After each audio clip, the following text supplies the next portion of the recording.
You ever face a challenge that just feels impossible?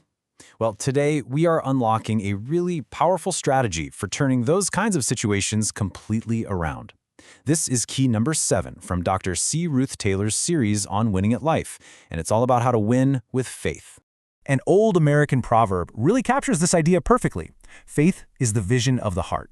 It suggests that our deepest beliefs, what's in our heart, can actually help us see a future that isn't here yet. So, how does this vision actually help us win? You know, when we say win with faith, it's not some abstract concept. Think of it as a practical tool, something you can actually use to build resilience. It's a key for unlocking strength right when you're up against life's biggest, most intimidating hurdles. So how do we make this idea something we can really use?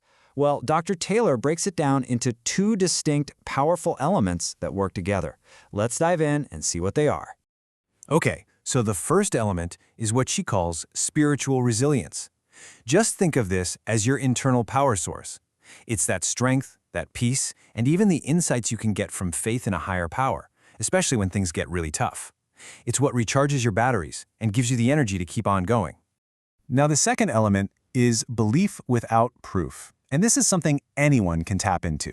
It's that deep-down, unwavering conviction that your goal will succeed, even when you have zero tangible evidence to back it up. It's all about seeing the invisible and just knowing you can make it real. And here you can see how they work together, like a 1-2 punch. Spiritual resilience is your internal power, right? It helps you cope and refuels you. Then, belief without proof is your external focus. It's the engine driving you towards that goal. So one fuels you from the inside, and the other directs all that energy outward. Okay, so that's the theory. And it sounds great, doesn't it? But how does this combination actually work when the rubber meets the road? Let's look at a real-life example from the author herself to see how this plays out. This is such a great story.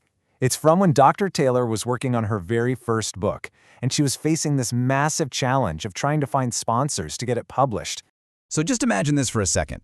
She starts reaching out for funding, and she gets rejected. Again and again. How many times?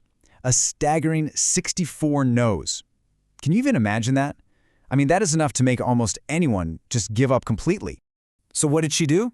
Well, this is exactly where those 2 elements of faith kicked in. First, she let herself feel discouraged. I mean, she's human. Then she tapped into her spiritual resilience and prayed for strength. And finally, fueled by that internal power, she got right back up and took action again. And guess what happened? Her persistence, her faith, it paid off. Eventually, the tide started to turn, and 24 people said yes. And those 24 yeses, they led to sponsorships totaling about $500,000 Jamaican dollars. That right there is the power of this process, turning an invisible goal, a book that didn't even exist yet, into a very, very visible reality. See, this story isn't just about the author. It's really a blueprint for all of us. So how can you take this key and use it to unlock your potential when you're facing your own big challenges? So let's wrap this up with the key takeaways. Winning with faith is all about combining your internal strength with an external focus on your goal. It's the energy source that helps you apply your skills, especially when you feel like quitting. And ultimately, it's how you turn those invisible dreams into a visible reality. And that brings us right back to where we started. Faith is the vision of the heart. So I'll leave you with this question to really think about. What vision does your heart hold? And how can you start using these 2 elements of faith to make it real?